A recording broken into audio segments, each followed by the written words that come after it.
If you love your parents this is going to break your heart.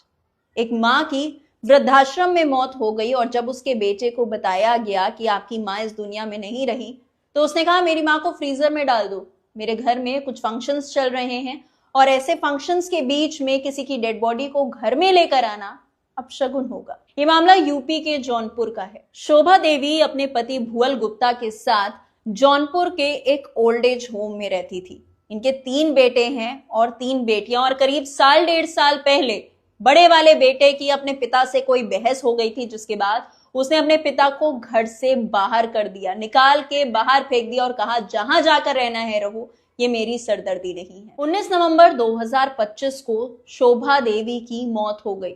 भुअल Gupta ने अपने सबसे छोटे बेटे को कॉल किया और बताया कि ऐसा हो गया है। बेटे ने बोला पहले मैं बड़े भैया से बात कर लूं, उसके बाद सोचा जाएगा कि इस मामले में क्या करें। थोड़ी देर बाद छोटा बेटा अपने पिता को कॉल करके कहता है कि भाई भैया के घर में तो शादी चल रही है तो 4 दिनों तक कुछ नहीं हो सकता। भैया ने कहा है कि आप मम्मी की डेड बॉडी को फ्रीजर में डाल दीजिए।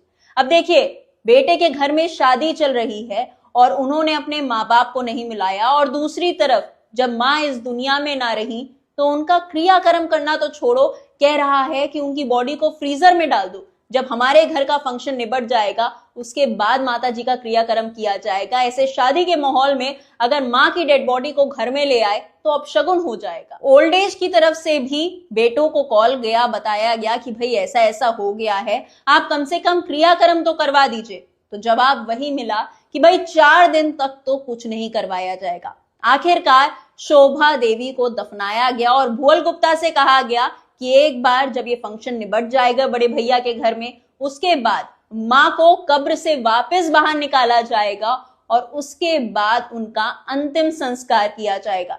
शोभा देवी तो ये दुनिया छोड़ के चली गई, लेकिन सोचिए उस पिता पे, उस बाप पे, उस पति पर क्या बीत रही होगी जिसने अपने बच्चों का ये बर्ताव देख लिया। कहा जाता है ना कि माँ बाप 3, 4, 5 सारे बच्चों को पाल देते हैं, लेकिन सारे बच्चे मिलकर भी माँ बाप को नहीं पाल पाते हैं। बहुत ही दुख देने वाला, बहुत ही दिल दहलाने वाला और गुस्सा दिलाने वाला मामला है ये। क्या कहना है आपका इसके बारे में, मुझे कमेंट्स में जरूर बताइएगा और इस वीडियो को शेयर भी कीजिएगा।